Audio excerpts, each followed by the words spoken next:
Isla Verde tayo. Kasama si Bro Edwin. Si Bro Ian, Tribo Mataragat. Yun, shout out. Kay Kuyang Bampero.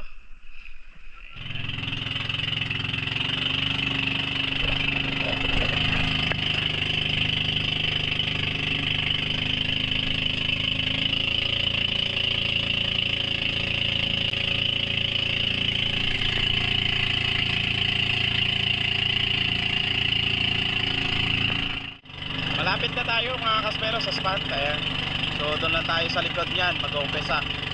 Saka ipapark lang yung bangka, tapos mag-shore dive na lang kami. Ayos. Ang ganda ng lugar na to mga kaspero, timing. Ayan. Tapos marami rin isda kasi wall ito mga kaspero. Sa wakas, nandito na tayo sa ating spot mga kaspero. Dadaong lang tayo dyan at saka mag-gear up na tayo. At eto na nga, lalangoy na tayo palaot mga kaspero. Napakaganda ng mga batuhan dito sa gilid. At ayan, kung napapansin nyo, napakakalma ng tubig. At saka clear na clear mga kaspero.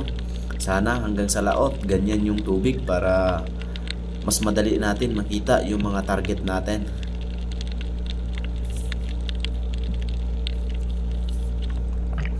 At pagdating nga dito sa laot, nag-warm up na tayo mga kaspero, around 12 meters.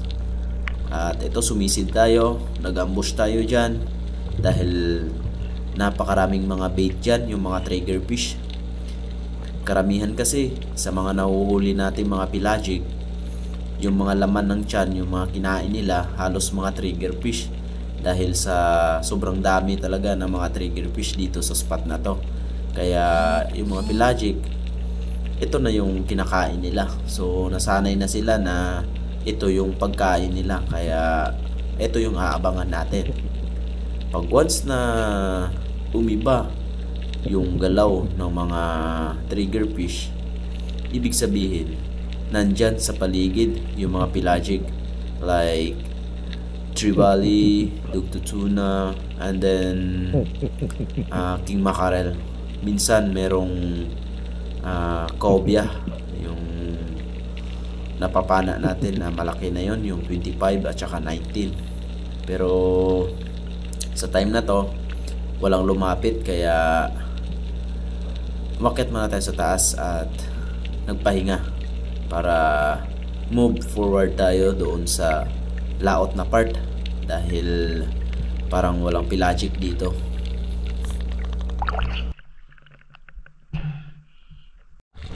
Napakaswerte natin dahil pagdating natin dito sa laot, nakita ko kaagad itong dugto tuna na hinahabol yung mga bait. At hindi na ako nagdalawang isip na tirahin ito mga kaspero. Hinabol ko na at tinira ito mga kaspero. Buti nga tinamaan natin. Yun nga lang, medyo napababa yung pagkatira natin dito sa dugto tuna. Grabe, hindi biro ang lakas ng dugto tuna mga kaspero pag nakapana kayo. Kaya pag konti lang talaga yung tali nyo sa reel, dapat mas stone shot nyo talaga mga kaspero. Lalo na pag malalim yung spot, talagang dadalhin yung pana nyo. Kaya mas maganda na kung mahaba yung tali natin para in case man na hilahin, meron tayong i-release na maraming line. Pero alalayan pa rin natin dahil minsan sinasabit niya ito sa bato. At ito yung winamano natin na isda sa araw na ito mga kaspero, isang dugto tuna. Grabe, hindi ko akalain na makapana agad ako dahil papalaot pa lang ako mga kaspero at nagpakita agad sa atin. Kaya tinawag ko si Bro Edwin para may second shot. At nung dumating siya sa atin, medyo ramdam ko na medyo pagod siya, kaya kinuha ko na yung pana at ako na rin nag second shot mga kaspero, at para ma-sure na makukuha natin yung isda. Ayan, kung nakikita nyo yung laman sa tiyan ng dugto tuna, isang trigger fish yung kinain. Ayan o, parang natamaan pa natin. Grabe, biak talaga yung tiyan ng dugto tuna sa lakas niya mga kaspero. Buti nga hindi natanggal dahil naka-double flapper naman tayo na Salvimar galing kay Sir Abraham, kay Corsi Spearmaster, shout out. Ayan yung toothpick ko. Grabe, napaka swabe ng toothpick natin.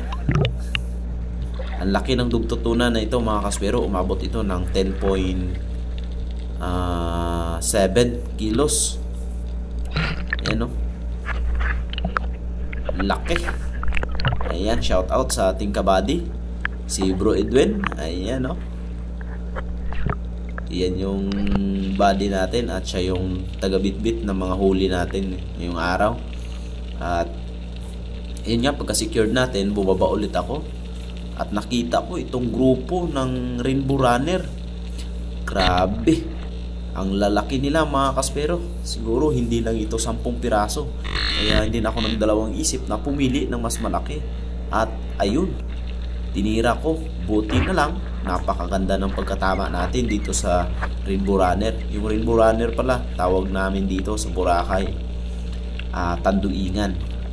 At eto, umabot ito ng mahigit 8 kilo mga kaspero. Ang swerte natin, ito na yata ang pinakamalaki kong napana na Rainbow Runner or tanduingan.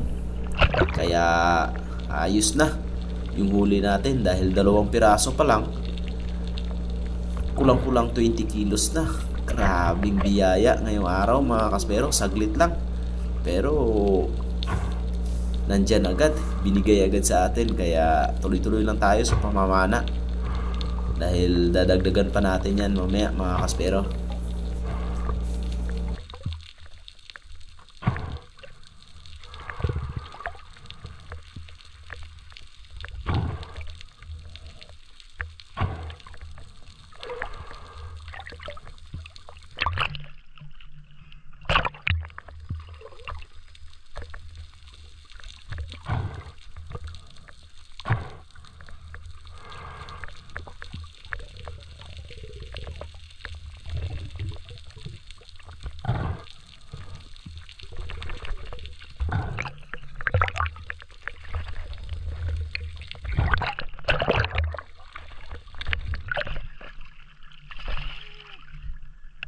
Yung Rainbow Runner mga kaspero.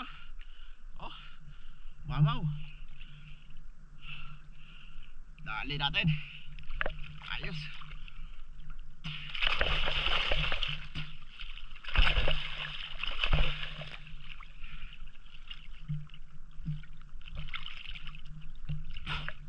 Bro.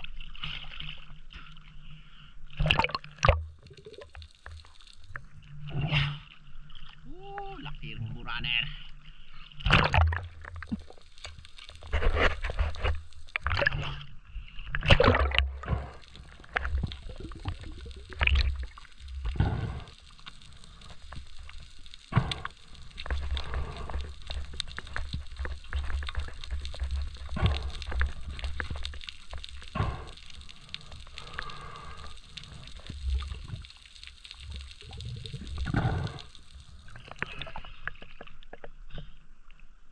Pagka-secured ko nga ng Rainbow Runner, bumaba ulit ako at ayun, merong nagpakita na isang king mackerel or tanigi. Yun nga lang, hindi natin na-aim ng masyado yung pana natin, kaya medyo napataas yung pagpana natin at daplis. Sayang mga kaspero, pero okay lang. Kaya ito, umahon na lang kami at kumain mga kaspero, gawa ng medyo gutom na rin at tanghali na. At meron naman kaming mga baon.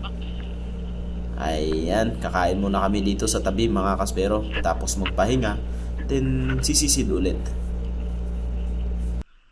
Yan ang paborito na spero, tilapia. Yes.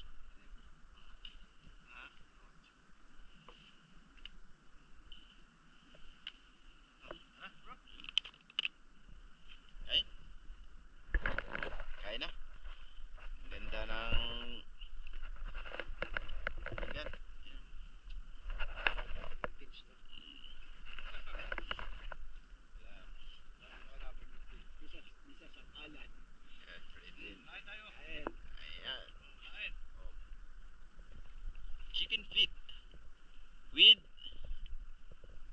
kamatis, sibuyas. Steam mo yung bangka. Kaya pa tayo mag-dive ulit. Pa tayong ayawin. Ang tawag dyan kuya? Likop. Hindi pa ako nakatikim yan mga kaspero. Ngayon pa lang. Tignan natin. Parang talaba. Yun. Kalamansi.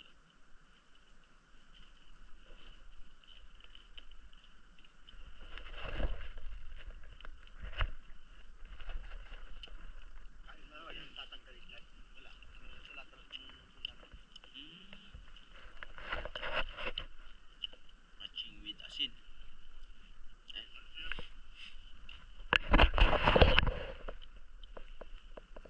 Ito lang matigas na tanggalin. Sarap.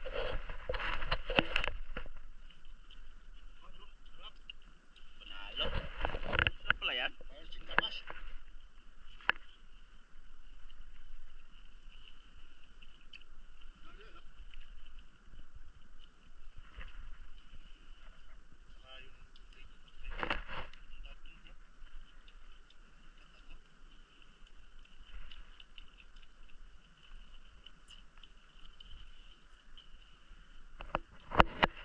After ilang oras na pahinga, eto, bumaba ulit ako mga kaspero sa laot at ito yung nagpakita agad sa atin, isang napakalaking red bass o tanghalon yung tawag sa amin sa Boracay.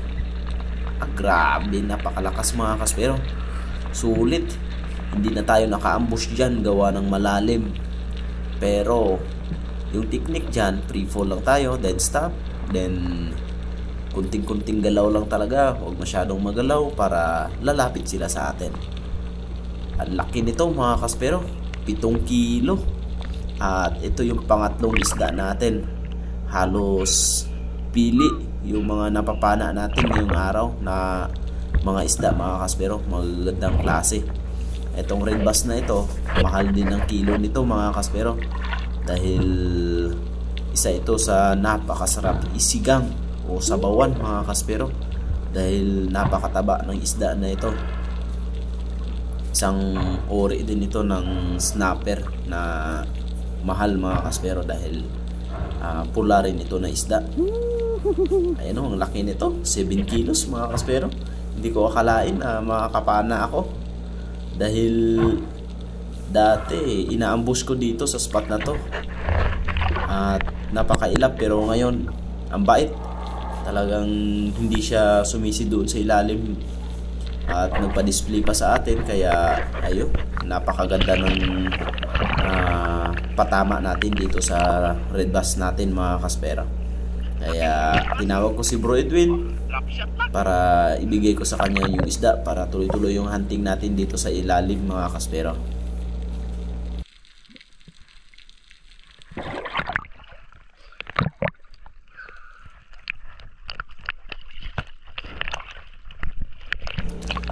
Lumangoy lang ako dito sa unahan kung saan napana natin yung red bass. Bumaba ulit ako at meron akong napansin dito sa unahan na Big Eye Emperor. Itong Big Eye Emperor na ito mga kaspero, ito yung napakahirap hulihin na isda, dahil titigil siya doon sa malayo. Kahit i-ambush mo, ayaw talaga lumapit mga kaspero. Kung i-drop shot mo rin tsaka habulin, mabilis din. Kaya yung diskarte ko dito mga kaspero, medyo tumago ako dyan sa bato. Tapos tinimingan ko na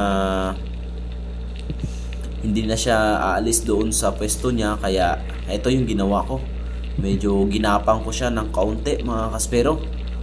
At nung pagkagapang ko sa kanya, hindi siya umalis, kaya big chance na mapana natin itong Big Eye Emperor mga kaspero. At ito yung nangyari. Boom! Sapol mga kaspero. Ang ganda ng pagkatama natin dito sa Big Eye Emperor. Napakakulit mong isda ka, kaya ayan, buti napakalakas ng pana natin, nagawa ni Bem Recha na demultiplied roller na napaka-smooth, yung trigger na galing kay Sir Abraham na Hermes, at saka yung shaft, and then yung power band natin na galing kay Sir Gaga or Spirit Rubber.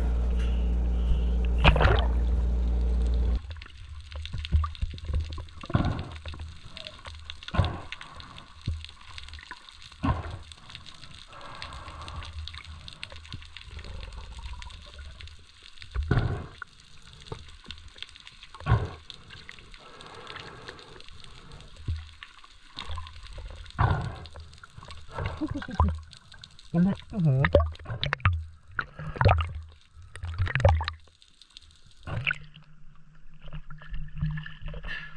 Makulit ka, yan. Puro sablang pala katapat mo. Sapol.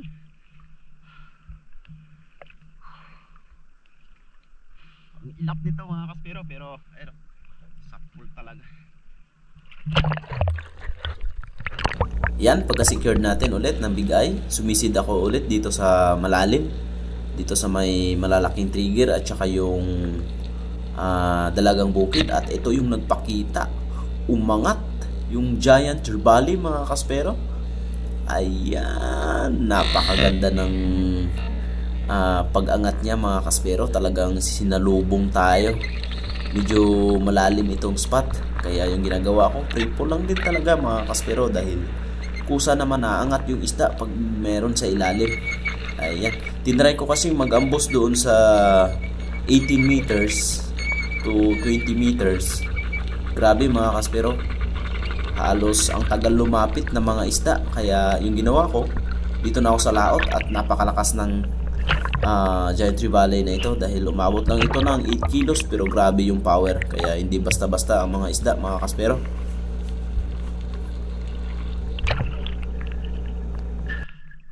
GT bro. GT.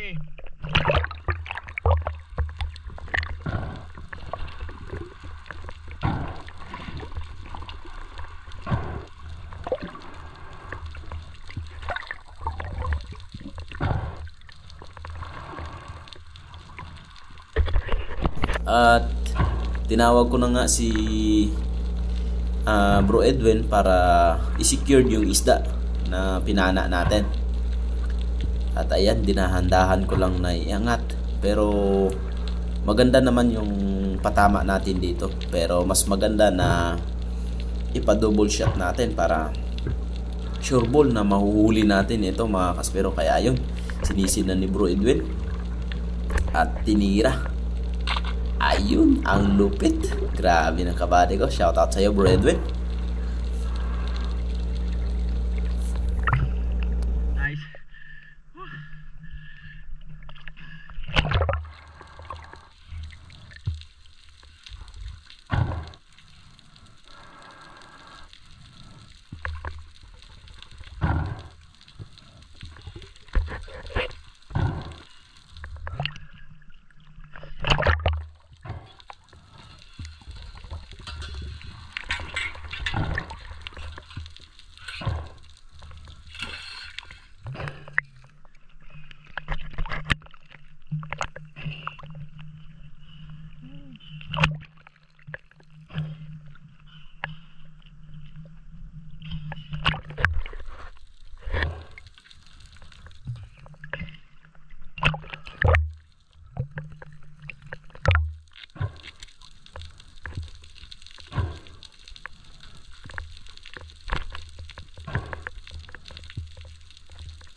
At ito na pala yung last fish of the day natin, dahil babiyahe na tayo pa uwi mga kaspero sa kampo ni Bro Ian para ibenta yung mga isda natin, at malalaman din natin kung ilang kilo bawat isda na napana natin.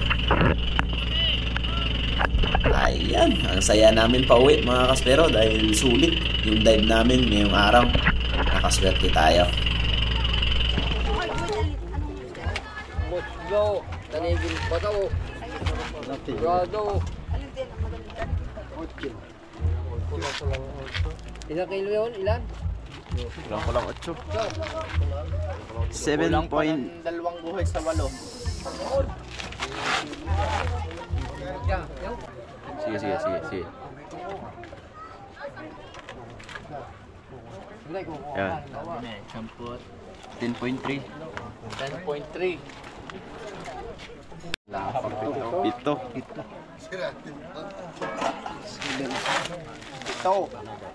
Dapat inabili siya dyan.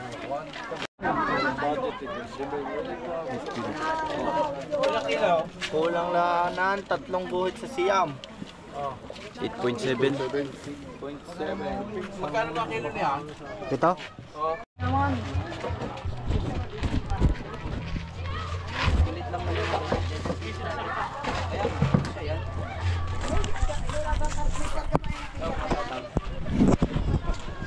Yan.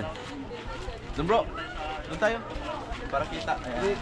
Di ba ano sa araw? Ito bro. Yan.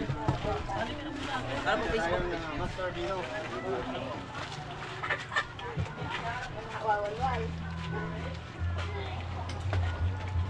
kayo na lang, kayo naman ako nagtatanggalag tayo.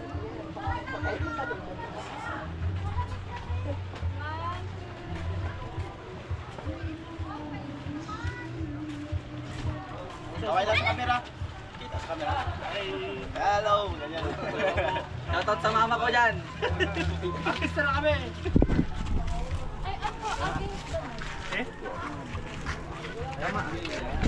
Okay lang yan. Okay lang yan.